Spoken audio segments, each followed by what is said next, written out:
breathe me in and let me go. Sink to your heart to find you. Hi friends, Techdom മലയാളത്തിലേക്ക് എല്ലാവർക്കും സ്വാഗതം. ഇത് ടെക്ഡോമിൻ്റെ മോട്ടോഡോം എന്ന് പറയുന്ന ഒരു സെഗ്മെൻറ്റാണ്. ഹോണ്ട CBR 650R കേരളത്തിൽ തന്നെ രണ്ട് വണ്ടിയേ ഉള്ളൂ. ഒന്ന് തൃശ്ശൂരും ഒന്ന് ട്രിവാൻഡ്രവുമാണ്. അപ്പോൾ ഇന്ന് നമ്മൾ പരിചയപ്പെടുത്താൻ പോകുന്നത് ട്രിവാൻഡ്രത്തെ own and only CBR 650R ആണ്. ആദ്യമേ എനിക്ക് ഒരുപാട് ഓപ്ഷൻസ് ഉണ്ടായിരുന്നു. ലൈക്ക് കാവാസാക്കിയുടെ Z900 എന്ന് പറയുന്ന വണ്ടി, സുസുക്കിയുടെ GSX S750 എന്ന് പറയുന്ന വണ്ടി, ആൻഡ് ലാസ്റ്റ് എൻ്റെ മൈൻഡിലുണ്ടായിരുന്നതാണ് ഈ CBR 650R എന്ന് പറയുന്നത്. അപ്പോൾ ഞാൻ കൊച്ചി പോയ വഴിക്ക് ഞാൻ ഹോണ്ടയുടെ CBR 650Rനെ കുറിച്ച് തിരക്കാൻ വേണ്ടി ഞാൻ കയറിയത്. അപ്പോഴാണ് വണ്ടി ഇങ്ങനെ രണ്ട് വണ്ടി അവൈലബിളേ ഉള്ളൂ.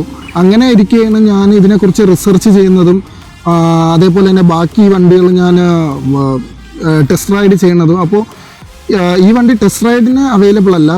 അതായത് ഡ്യൂക്ക് 390 സെഗ്മെൻറ്റിൽ നിന്ന് ഒരു സൂപ്പർ ബൈക്ക് സെഗ്മെൻറ്റിലോട്ട് ഞാൻ വരുന്നു. അപ്പോൾ ആദ്യമേ തന്നെ 100 bhp മേളിലുള്ള വണ്ടി എനിക്ക് തീരെ താല്പര്യമില്ലായിരുന്നു. അപ്പോൾ ആദ്യമേ ഒരു 600 സെഗ്മെൻറ്റിലെ വണ്ടി ഞാൻ ഓടിച്ച് പഠിച്ചതിന് ശേഷം എനിക്കൊരു 1000 cc മാറിയാൽ മതി എന്നുള്ള ഒരു കോൺസെപ്റ്റിലായിരുന്നു എനിക്ക്. അപ്പോൾ അങ്ങനെ ഞാൻ നോക്കിയപ്പോഴാണ് എൻ്റെ ബഡ്ജറ്റ് എന്ന് പറയുന്നത് 10 lakhs ആയിരുന്നു. അപ്പോൾ 10 lakhs അകത്ത് ഫുള്ളി ഫെയറിംഗ് ഉള്ള ഇൻലൈൻ 4 cylinder ഉള്ള ഓൺ ആൻഡ് ഓൺലി ഈ വണ്ടി മാത്രമേ ഉള്ളൂ. പിന്നെ വരുന്നത് കാവാസാക്കി നിഞ്ച 650 എന്ന് പറയുന്ന വണ്ടിയാണ്. അതിൽ പക്ഷേ അത് 2 സിലിണ്ടറേ ഉള്ളൂ. അപ്പോൾ ഇൻലൈൻ 4 cylinder ആ ഒരു ഫീലിംഗ് കിട്ടണമെങ്കിൽ നമുക്ക് ആ വണ്ടി ഓടിച്ചാൽ മാത്രമേ അറിയാൻ പറ്റത്തുള്ളൂ. അപ്പോൾ ഇതാണ് ഞാൻ ഈ വണ്ടി എടുക്കേണ്ട മെയിൻ റീസൺ. ഞാൻ ഈ വണ്ടി ഇറക്കിയിട്ട് 2 weeks ആയിട്ടുള്ളൂ. കൊച്ചിയിലെ EVM ഹോണ്ട വൈറ്റില എന്നാണ് ഞാൻ ഇത് ഇറക്കിയത്. 2 weeksലെ റൈഡിങ് എക്സ്പീരിയൻസ് വെച്ചിട്ട് ഞാൻ എൻ്റെ ഒരു അഭിപ്രായം പറയാം. വളവിലായിരുന്നാലും എവിടെയായിരുന്നാലും കോർണറിങ് ചെയ്യുന്നത് ഒരു നല്ലൊരു ഫീലാണ് ഈ വണ്ടിക്ക്. പിന്നെ റൈഡിങ് പൊസിഷൻ 650Fനെയും കാട്ടിലും കുറച്ച് അഗ്രസീവ് ആക്കിയിട്ടുണ്ട്. അപ്പോൾ 650Fൽ എന്തോന്നൊക്കെ ആയിരുന്നു ഡിസഡ്വാൻറ്റേജസ് ഓർ നെഗറ്റീവ്സ്, അതെല്ലാം നികത്തിയിട്ടാണ് ഈ വണ്ടി ഇറക്കിയിരിക്കുന്നത്. ഇതിൽ എനിക്ക് ഏറ്റവും ഇഷ്ടപ്പെട്ട ഒരു ഫീച്ചർ എന്ന് പറയുന്നത് ഇതിൻ്റെ ട്രാക്ഷൻ കൺട്രോൾ തന്നെയാണ്. എനിക്കത് ഭയങ്കരമായിട്ട് അത് യൂസ്ഫുൾ ആയിരുന്നു. അതേപോലെ തന്നെ വെറ്റായിട്ട് കിടക്കുന്ന ഈ ടൈലിട്ട റോഡിലായിരുന്നാലും ഭയങ്കരമായിട്ട് യൂസ്ഫുൾ ആയി എനിക്ക് തോന്നിയ ഒരു സംഭവമാണ്. പവർ ഡെലിവറി എന്ന് പറയുന്നത് ഭയങ്കര ലീനിയറാണ്. ഒരു ഡ്യൂക്ക് 390 വെച്ച് കമ്പയർ ചെയ്യുമ്പോൾ അത്ര ഒരു എടുത്ത് ചാട്ടമില്ല. ആദ്യമേ തന്നെ നമുക്കൊരു ഫീൽ ചെയ്യത്തില്ല. അപ്പോൾ ഒരു 5000 rpm മേളിൽ പോയി കഴിഞ്ഞാൽ ആ ഒരു റോ പവർ നമുക്ക് ഫീൽ ചെയ്യത്തുള്ളൂ. ഇതിൻ്റെ ബ്രേക്കിങ്ങിനെ കുറിച്ച് സംസാരിക്കുകയാണെങ്കിൽ ഒരു 100ൽ ഒരു 80 കൊടുക്കാൻ പറ്റും. കാരണം നല്ലൊരു എഫിഷ്യൻസി നമുക്ക് ഫീൽ ചെയ്യുന്നുണ്ട് ബ്രേക്കിങ്ങിൽ. കാവാസാക്കിയുടെ വണ്ടിയൊക്കെ വെച്ച് കമ്പയർ ചെയ്യുമ്പോഴത്തേക്കും it's good, not the best but it's good. ഞാൻ ഡ്യൂക്ക് 390 എന്നാണ് ഡയറക്റ്റ് ഒരു സ്പോർട്സ് സെഗ്മെൻറ്റിലേക്ക് വരുന്നത്. അപ്പോൾ എനിക്ക് റൈഡിങ് പൊസിഷൻ ആദ്യം കുറച്ച് അൺകംഫർട്ടബിൾ ആയിട്ട് തോന്നി. കാരണം അത് ആദ്യം ഒരു സ്ട്രീറ്റ് ബൈക്ക് ഓടിച്ചിട്ട് പിന്നെ ഒരു സ്പോർട്സ് ബൈക്കിലേക്ക് വരുമ്പോൾ എനിക്ക് റിസ്റ്റിൽ കുറച്ച് പെയിൻ തോന്നി. പക്ഷേ അത് 200 kilometers ഓടിച്ച് കഴിഞ്ഞപ്പോഴത്തേക്ക് അത് ഏകദേശം മാറിയിട്ടുണ്ട്, അത് യൂസ്ഡ് ആയിട്ടുണ്ട്. പിന്നെ അതിൻ്റെ ഈ ഹോണിൻ്റെയും ആയിരുന്നാലും അതേപോലെ തന്നെ ഈ ഇൻഡിക്കേറ്ററിൻ്റെ സ്വിച്ചസ് ആയിരുന്നാലും കുറച്ച് ഹോണ്ടയ്ക്ക് കുറച്ച് വ്യത്യാസമാണ്. നിങ്ങൾക്ക് ഈ പിക്ചറിൽ കാണാൻ പറ്റും. അതിൻ്റെയൊക്കെ ഒരു അൺകംഫർട്ട്നെസ് എനിക്ക് ഫീൽ ചെയ്തിട്ടുണ്ട്.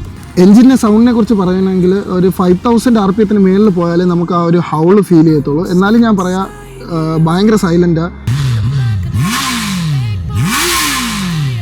ഗിയർ ഷിഫ്റ്റിംഗ് ഭയങ്കര സ്മൂത്താണ്, ബട്ടറി സ്മൂത്ത് എന്ന് വേണമെങ്കിൽ തന്നെ പറയാം.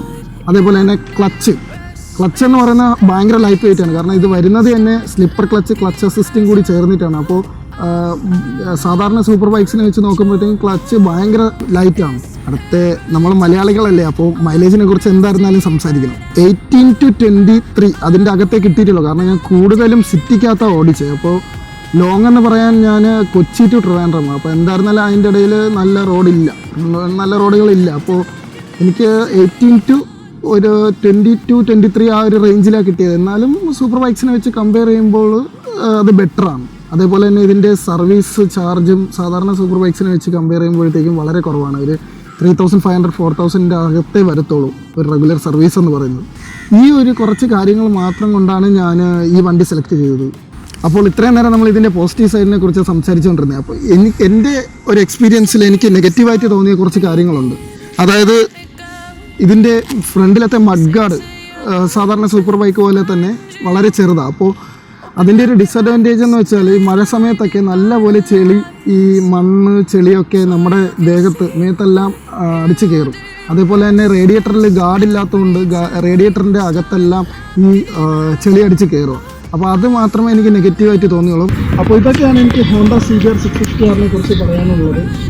ഈ വീഡിയോ ഇഷ്ടപ്പെട്ടെങ്കിൽ ലൈക്ക് ചെയ്യുക, ഷെയർ ചെയ്യുക, സബ്സ്ക്രൈബ് ചെയ്യുക. എന്തെങ്കിലും ഡൗട്ട്സ് ഉണ്ടെങ്കിൽ തന്നെ താഴത്ത് കമൻറ്റ് ബോക്സിൽ ചോദിക്കാവുന്നതാണ്. അപ്പോൾ അടുത്ത വീഡിയോ വരുന്നത് വരെ ബൈ.